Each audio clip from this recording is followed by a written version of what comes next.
Hi, and welcome to FreightWaves 3PL Summit. My name is Kevin Hill. I'm the executive publisher here at FreightWaves. We got a great day for you. But right now we have our keynote speaker in our session to kick off the day here with Reinke. She is the new president and CEO of the TIA, the Transportation Intermediaries Association. And we're going to have a great talk about the future of 3PLs, kind of their current conditions, and everything in between. Thank you for joining us today, Ann. Hey, thank you so much for having me. I'm sorry we're not in person, that we're still virtual, but I appreciate the invitation. You have a great lineup and some of the TIA members are featured prominently, so we appreciate it. Yes, they are, and we're still in a virtual world. I don't know for how much longer, but I can start seeing the light at the end of the tunnel. How about you? I agree with you. I keep saying this. I'm sure thousands of other people are saying this, that you see the light at the end of the tunnel, you just don't know how long the tunnel is. But we are planning in-person events after our Capital Ideas Conference in May. So we are planning for the latter half of the year to meet in person, obviously with a hybrid component, and we will be so excited to see each other. We are excited to get back to in-person events. Going to in-person events, we have the F3 Festival set for early November here in Chattanooga. So I think everybody's ready to get back on the road and start seeing one another once again. But you started this TIA. Actually, before we really get started, why don't you introduce yourself? Sure. So I am a native Washingtonian, so please don't hold that against me. But that means, though, that I'm here organically. And I am a Washington football team fan, and please don't hold that against me either. So, for many years, I have been in the transportation industry. I was with CSX for 16 years, so railroad industry, and I headed up their government affairs team. After that, I worked for the U.S. Department of Transportation. I had a couple roles there, Deputy Assistant Secretary for Intergovernmental Affairs, which basically means working with states, and then Deputy Assistant Secretary for Congressional Affairs. I started TIA at the end of October, so I guess we're almost at 6 months. And I have to tell you, this has been just a wonderful experience. I love our members because they are pragmatic and solutions oriented. And after going through a sort of toxic policy experience with the DOT, it's nice to be with people who are really just motivated to try to create efficiencies for their customers all around. It really is. I mean, you kind of went through your first 6 months at the TIA. I mean, what are some other lessons that you've learned from your first 6 months? It can always be challenging at any new position to hit the ground. Those first 6 months is a grueling learning curve sometimes. So how's it been? Well, it's been terrific. I read the first 90 days, that book. I feel like everyone has to read it before they start anything. And the focus from there was really to listen and to learn. And so that's what I spent the first 90 days doing, which is talking to whomever would talk to me about how their business is, the impact of COVID, what they're concerned about for the future, what they would like to see out of the TIA, what they'd like to see out of me. And that's not just external, it's also internal. My approach to leadership is really working as a team and collaborating. And many of the folks, and you know them as well, have been with TIA for years. And so we have a really, really strong field of talent there and have been ably and adeptly helping me. That's fantastic. I know, during COVID, it's been challenging for all industries, Sure. the entire globe, really. But if we look at 3PLs and freight brokerages and kind of how they've adapted and sometimes thrived in this environment, what are some of the lessons that you've learned from your members? Sure. Well, one of the things that we've all noticed as an economy, we've shifted from a service-based economy, obviously, to a goods-based economy. And so while that means there's a heck of a lot of business on the roads and the capacity has never been tighter, it does mean that there's certain aspects of our members' mix that were hurt. So if you have a member who, let's say 40% of your business is going into the food service industry as opposed to grocery stores, you had a fall off. And in fact, one of our members did, their business fell off considerably. They were able to make most of that back because they shifted some of their mix to grocery stores. But those kinds of things where you have members who are overall benefiting because there's just so much darn business out there. But you have to prioritize, in a sense, how you make your mix better, if there are gaps in your business, where you fill those gaps, et cetera. And so our members, as I said, are pragmatic and solutions oriented. Where they really benefit now, as I've talked about constrained capacity, is we are capacity aggregators, right? We have these relationships with tens of thousands of carriers and simultaneously relationships with thousands of shippers. And so with the spot market being as it is, with the capacity being as it is, the brokerages have never been more valuable. They really haven't. And Dave Browning and Mark Ford will be talking later on today about capacity strategies in 2021, and that's is very important for all 3PLs and freight brokers. And we saw in the last 12 months, especially 2020, we saw the roller coaster of capacity going from the lockdowns about a year ago, right now, starting through April. And then the last, 6, 7 months, 8 months now, 9 months, it kind of drags on here, is that capacity has been really tight. It's been a goods-based economy, and we're starting to see that continue on through 2021.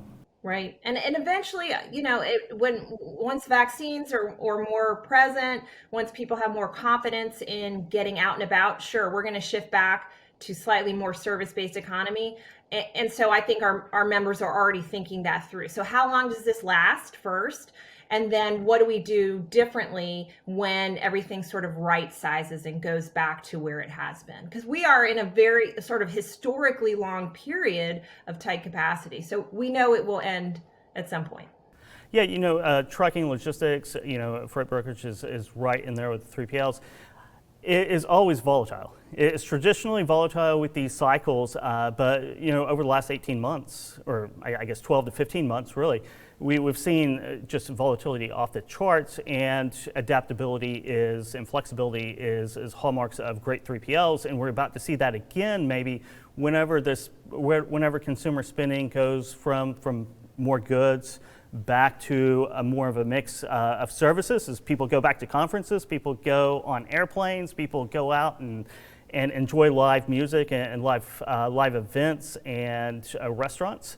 So adaptability is going to be on the roadmap for 3PLs going back into the back half of 2021 into 2022.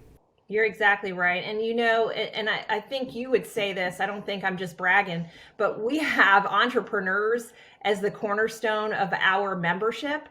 And we have people who were 5-10 years in the industry and decide to strike out on their own and have been able to marshal what they've learned, mainly by joining TIA, but marshal what they've learned through relationships, through best practices, through training into a real powerhouse. And because they are entrepreneurs, that means they're always thinking about, all right, what do I need to do differently? What do we anticipate the business trends are? And a lot of that they're doing through technology as well.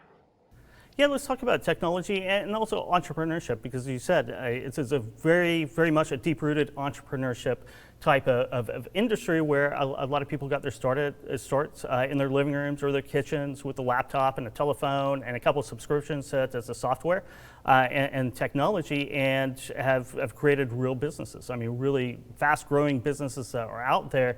What advice would you give to the entrepreneurs out there who are starting freight brokerages or are thinking about that, and kind of lessons from other members of how to get started and how to succeed? Sure. Well, first of all, I would say join TIA. But beyond that, you're exactly right. There are low barriers to entry. Typically, there's startup capital, there are regulatory requirements. You have to register with the FMCSA, you've got to get a bond. But otherwise, it's not like the railroad industry, which is a high barrier to entry coming from that. So I can discern the difference. But what I would say is they have to network. They've got to make sure that they operate their business ethically, and they've got to develop relationships over time that will last, because otherwise no one's going to come back to you. So if you don't have an ethical business, if you don't do what you say you're going to do, if you don't go out there and meet as many carriers and shippers, then you're not going to succeed. And so our members are very generous with giving kind of best practices, and through our conferences and through our networking events, we've really been able to grow and harness the talent that we see just at the nascent stage into kind of the larger brokerage firms. And I could talk to you about education all day, but you also asked about technology. I mean, that's the other thing, which is technology is sort of like, we fear it because of what it could do, but we love it because what it can do. So it's a double-edged sword. The technology that we have that our members use, both proprietary and those that they use from our fabulous associate members, are difference makers. Just bluntly, they are difference makers. They make the difference between a successful carrier, a successful shipper, and a successful broker, and one that isn't. And I'll give you an example. So one of our members has a proprietary program that can translate essentially how a carrier speaks, the data program that they use, with the shipper and how the shipper speaks. Because as you know, everyone has their own sort of type of software, et cetera. And so this is almost like a translator, which just makes it easier to do business and far more efficient. And one of our other one of our other members, for example, has a program that they developed, how to create a less than truckload, an LTL load. And by using, is it refrigerated or frozen? Where is it going? What lanes is it planning to go to? What stops along the way? Are there any hourly restrictions? So the fact that we have this ingenuity from our membership, it just means, again, it shows the value of our members and of brokerage generally. Yeah, technology and freight tech is an exciting space. We have a lot of demo companies coming up later on in the day. And speaking as well, you were talking about like partnerships and collaboration, communication between different systems. Is that where you see? Is that where members are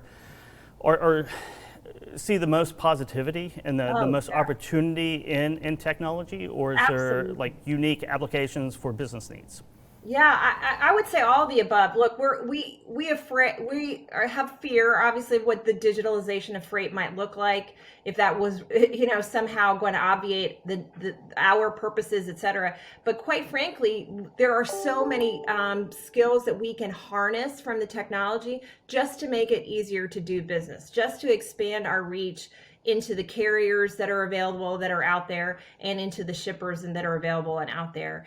And really that's the beauty of it, that we are developing these technology solutions to make it easy to do business. So we see that as a strength of our industry, and so we want to go all in and invest. So, Ann, whenever you're networking out there with your other members of TIA, what are some of the opportunities that they're seeing on down the road in the next, say, 2, 3, 4, 5 years? What are they most optimistic about? Gosh, well, right now, I mean, the economy, as we've talked about, has been really strong in terms of the goods-based economy. So there is still a real optimism about that. I think we're concerned.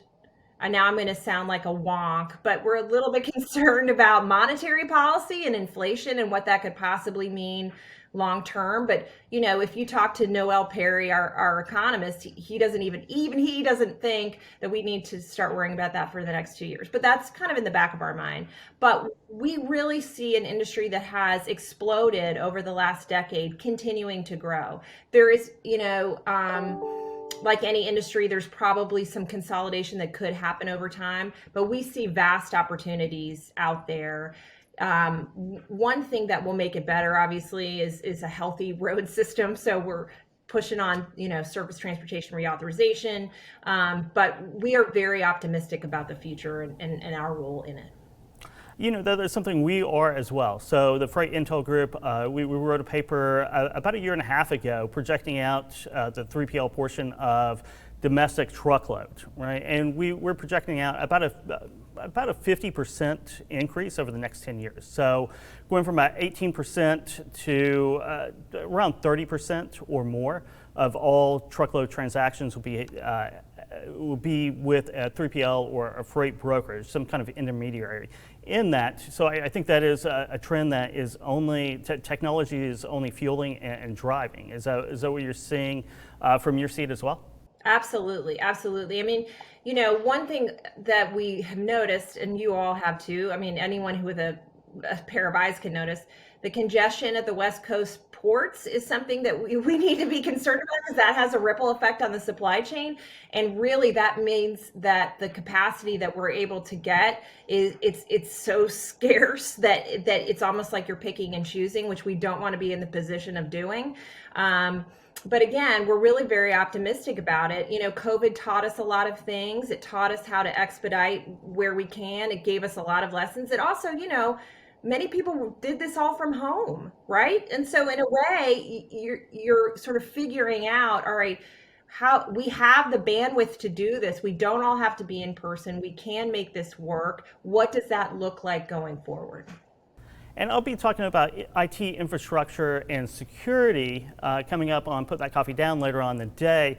And working from home, that kind of sparked my mind to think about cybersecurity, because it's been over the last 15 months, 2 years, we've seen a spike in cybersecurity attacks across all industries. But a lot of time, the 3PL freight brokerage, especially the medium to, well, really even the large scale freight brokerages out there, are susceptible to cyber attacks. And is that something that your members are talking with you about?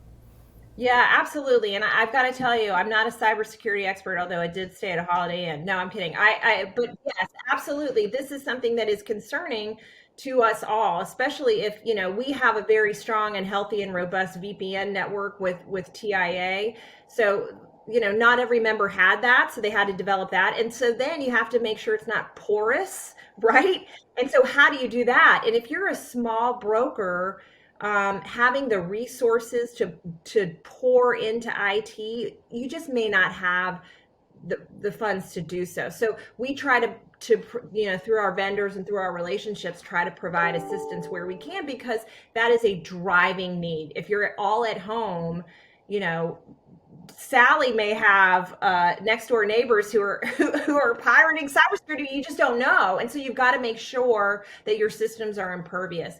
And we at TIA feel pretty good about our system, but we want to make sure our members feel good about theirs. Yeah, I think that's going to be one of the top risks going forward right now. The next 5 years is going to be the number one risk. Number two, and maybe those are interchangeable, right? I don't want to rank them. But the two biggest risks are cybersecurity and then legal risk, because the legal landscape and nuclear verdicts, if you're not scared as a 3PL about it, you should be, just like cybersecurity. You should be fearful of both of these risks. What are you seeing on that front? Yeah, you're exactly right. So there's a couple things that are happening that you're aware of. One of them is there is this notion that the independent contractor model should be scrutinized and should be changed. So one of the things that our members are concerned about, and I guess I'm mentioning specifically the PRO Act, is that somehow then the broker would be held liable for the decisions made by the independent truck driver. And so we would be held liable vicariously for any kind of accidents, healthcare, et cetera. So we're obviously decidedly against the PRO Act and are being very vocal about it, along with many of our association partners and our trucking partners, et cetera. On the other hand, too, you have this negligent selection issue that you referenced, where brokers get caught up in lawsuits and being blamed for selecting a carrier. Now, this as well as I, 89% of the carriers out there are unrated, meaning the FMCSA has never even visited them or provided a physical audit to determine if they have insurance, if they, have had traffic incidents, what have you. They just haven't even gone out. Now, all of that data exists. We don't have access to it. So it's not like we necessarily know, but we are happy to develop a framework. And in fact, we have been, for the last few Congresses, promoting this, what we call the Motor Carrier Safety Selection Standard, which essentially would say, hey, FMCSA, use the data that you collect rather than a physical audit, because in the days and age of COVID, we know they weren't able to go out there and really audit anybody. And quite frankly, we're also in an era of constrained resources. So why not use the data you already collect? Let's all agree on what that data should be, right? Because obviously, there would be some disagreements about that. So let's agree on what that data is, and then use that to set the standard, either green light, red light. And at that point, we feel like, look, we're not trying to get out of anything. We're just trying to say, if there's confusion and if 89% of these carriers aren't even rated, then we need to make sure that landscapes is more understandable. And quite frankly, it's in the interest of safety too. It is. It's in the interest of safety, and it's very unclear. It's just one big gray area whenever you're doing your vetting of carriers, because there's no precedent of how to go about doing it. Right. So no matter what you do, even if it's very rigorous, and you think it's very rigorous, and it's above and beyond what any other 3PL does, you're still liable, or not liable, but you still face a little bit of, you have to defend yourself because there's no set system to vet carriers. Right, that's exactly right. That's exactly right. And so we think that, look, in the past, we know that some people thought it was tort reform. That is not what we're going for. This is not what we're not interested in tort reform. All we're trying to do is say, here's what the playing field is. We want to play in it. Let's do it. Let's provide a safe framework so that we're all operating on that playing field. And I think most 3PLs, most 3PLs should agree with that statement. Hopefully they do. Hopefully they do. How about any other regulatory issues that are out there that TIA is really keeping a tab on that directly influences and affects the 3PL industry? Right. Well, as you know, last year we had an issue, I guess, with rate transparency is the best way to say it. I do think that I'm opining. I wasn't at the association at the time, so I'm opining from an armchair. I'm like an armchair quarterback here. But my sense, we all are, right? We all are. My sense of it is that this was a government shutdown, market-driven, 5-week, almost economic crash, right? Economic recession, let's call it that drove truck traffic into an abyss. And so you had all the carriers chasing 25% of the traffic, right? Because it was reduced so sharply. And obviously that drives rates down. It just does. And so this was a market force at work. And for whatever reason, who knows why, brokers were somehow pointed as responsible or to blame or profiting off it. None of that is true. These are all business cycles, right? And so now, hopefully, we've moved past it. Hopefully, it was such a sharp economic cliff that we don't have to have these kinds of ill will and kind of finger pointing again. I think we'll move past it.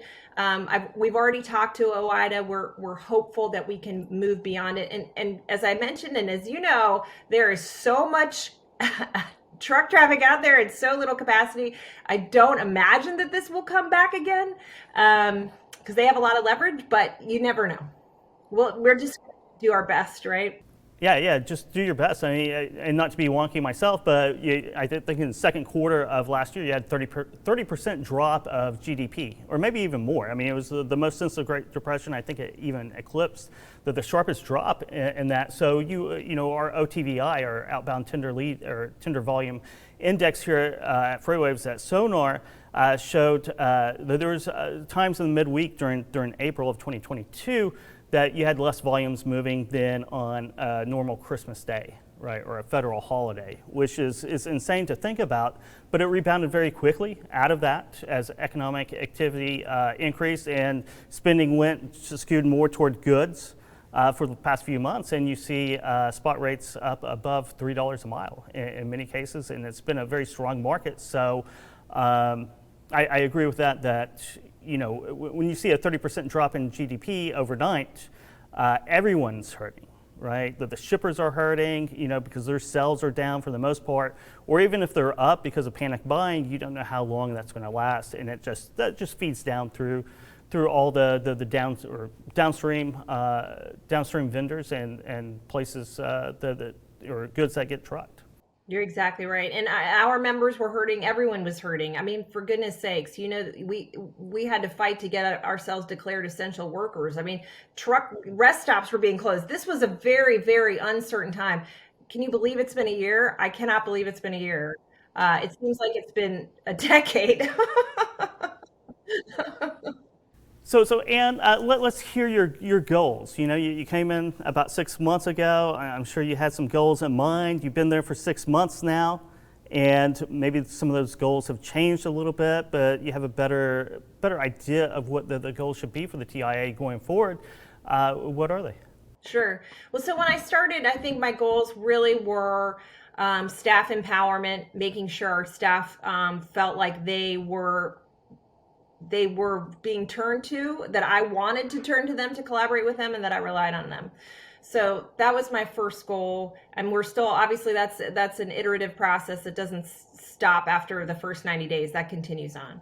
My second goal was to amplify our advocacy. So the pandemic did a lot of things for a lot of people, but one of the consequences, unintended, I think, was it made the supply chain somehow known and understood a little bit better by It's most a superstore now. Exactly. The supply chain is the superstar of business right now. That's exactly right. And so because I think TIA and I think brokerage probably flew a little bit under the radar for a long time. I don't think we do so anymore. And I think we should just harness that and continue to really amplify our voice. So what do we stand for? We stand for safe, ethical, and efficient movement of freight. And so we really want to pump up that advocacy. We want to pump up that image. And we're just thinking of ways to do that. Obviously, we can't do it in person yet, but we will do it in person soon. And we do have our May 11th through 13th virtual session. But, our point really is that the cat is out of the bag, that the supply chain is important. So let's take that as an opportunity. Yeah, it would be interesting to see going through 2021 into 2022 if the supply chain becomes the fad of the next few years in business schools. It was finance, it was marketing. I don't know if supply chain for the next 10 years will be what everyone has an interest in, but we will see, definitely. Thank you very much for joining us today, Ann. And how does everyone reach out and contact you, learn more about the TIA, especially for non-members out there? Sure. So our website is tianet.org.